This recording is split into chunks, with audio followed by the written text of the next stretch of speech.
Right, hello guys and welcome to today's video, and today's video, as you can tell by the title thumbnail, is a tips and tricks video discussing certain things in Black Ops 4 that can help you to improve and make you a better player in Black Ops 4. So to start off with, on the screen you are seeing the class setup I was using for today's gameplay. Not going to go in depth about the setup here, as today's video is not about the Daemon 3 XP, but I thought I would showcase what the class setup is just in case you're interested. So one thing I want you guys to do, either before or after the video, is to let me know how you want me to do this tips and tricks series, as I'm not sure that doing the series this way is the best way to give you guys tips and tricks. Personally, I think it would be better if I went into a private match and spent a good, 10 to 15 minutes discussing different things that can help you improve in Black Ops 4. Things such as how to win gunfights, how to pre-aim, and when to pre-aim, how to use certain mechanics in Black Ops 4 to your advantage, things like that really. So let me know if you'd prefer that, or the way I did it today, where I discuss different topics in different videos, like today's video where I talk about the minimap and how to position yourself correctly. But let me know guys what you think, and let me know if you would like that, and any suggestions you have that you would like me to do for the series. But I hope you enjoyed today's gameplay where I go 59-4 with the Daemon 3 XP and discuss using the minimap and position yourself correctly in Black Ops 4. So I hope you enjoyed today's video, and let's get right into the gameplay. Right, hello guys and welcome to today's gameplay commentary. That's right, a gameplay commentary. But today's gameplay commentary is going to be probably the start of I'm going to do it as a series, I think. I think that's the best way to do this, which is going to be a tips and tricks kind of series where I discuss certain things that you need to learn or need to know in order to do well in Black Ops 4. So today's episode, I'm going to start by talking about things such as the minimap and how to prepare for gunfights. So for starters, we're going to start with the minimap. Why is the minimap important? First of all, there's a big ongoing discussion at the moment in the community about whether or not the minimap should be in Modern Warfare. Now, if you're someone who plays hardcore, you probably don't care about the minimap, because the minimap isn't really that important unless someone gets a UAV.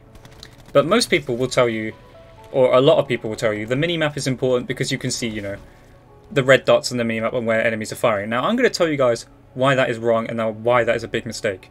First of all, the minimap is more important for what is not on the screen, basically, if you get what I'm saying.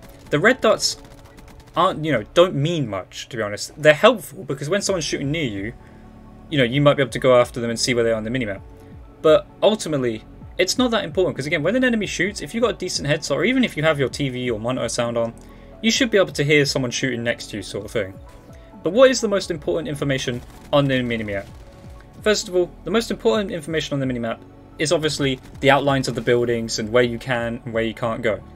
And not only that, is the positioning of your teammates. As you can see, my two teammates at the top there, as you can see, are spawned over there almost at the west side of the compass. So what does that mean? That means the enemies are going to be spawning on the east side of the compass. So as you can see, because it's theater mode, the red dots are appearing. There isn't actually no UAV up. It's just because it's theater mode and for some reason it shows the red dots.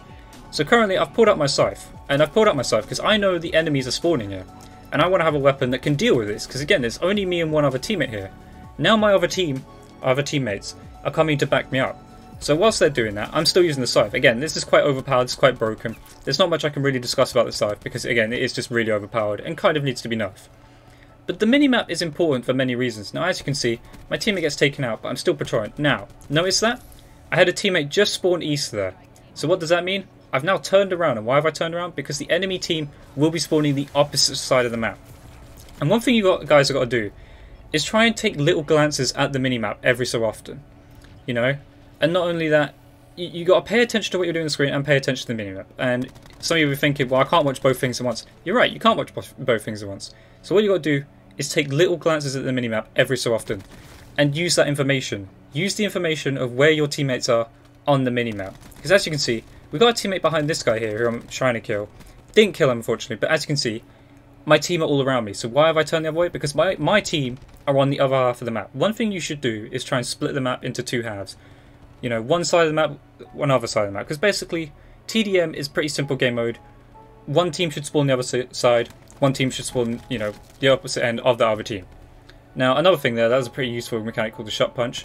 I will try and demonstrate that and do a little gameplay or video discussing the shot punch. Because it's a very useful technique, I'd say, that you kind of need to learn in order to win close range gunfights. But again, back to the minimap.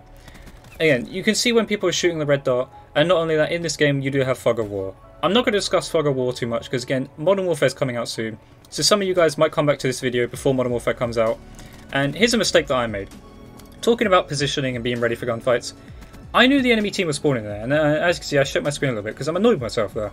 I made a mistake, and that mistake was that I didn't have my gun up ready, and I wasn't pre-aiming. I just went full sprint towards the fountain, which is a known head glitch for enemy players to go onto, which again, this is something you guys got to do, is learn how people play on certain, parts of the map.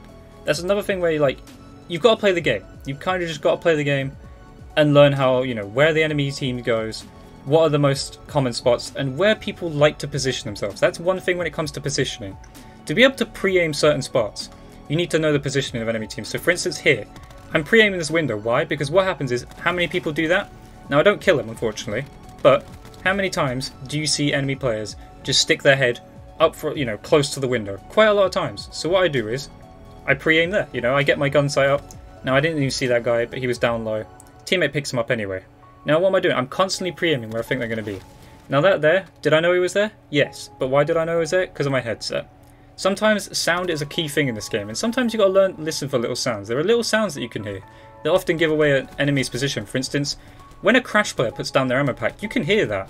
And not only that, when they're not running dead silent, some characters are louder than others. For instance, a Scythe player is a lot louder than a normal player for some reason. But yeah, as you can see, I know the enemy team is spawning here, and I still know they're spawning there, because as you can see, again, my teammates are on the west end of the compass, which means they're still, the enemy team can't spawn there. It's just not possible. If it is, it's a broken spawn. So I know they're still here. So currently, I'm kind of just patrolling the area and shooting anything and everything that's spawning there. Now, again, you see that? My teammate just spawned on the east side of the compass. So what I'm going to do is, first of all, call in my strike team, aka the Jimmys and Jeffries, aka the Taz Juniors, and I call in my Hellstorm. Why do I call in my Hellstorm?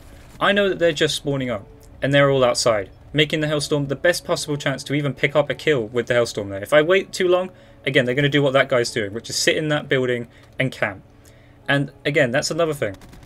Learning how people play the game, how people play certain situations, how people play the map.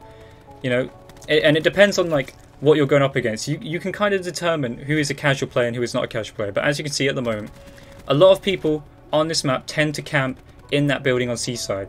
Now, I'll talk about counters and ways to deal with things like camping and that in another video. But as you can see, we're just playing it slow at the moment. We're not running straight into that building, even though we know there's 3 to 4 people in there. And why is that? Because first of all, as you can see, my strike team is around with me. I'm waiting for them to go in there, and not only that, I was waiting for my teammates to come in there. Because it just wouldn't be, you wouldn't win the gunfight against 3 to 4 people in a close quarters. Now, I get unlucky there. The guy out jump shots me, shoots me quite well. That's just a simple 50-50 gunfight, and it goes his way. We do pick him up though, because we knew he was going to push towards us. Simply because, one, they've got a vision pulse. As you can tell, you can hear that noise. There's a vision pulse going off. So I know, they currently know that I'm on the radar. They can see me. But now they don't. As you can see, the vision pulse has stopped. No more of that noise. And yeah. But anyway, this gameplay is going to wrap up. I hope you enjoyed this gameplay. And let me know, guys, whether or not you like this tips and tricks video. Tell me if you thought it was good. Tell me what you think I could do better, because I don't know how to do this sort of series. As you can see, we go 59-4.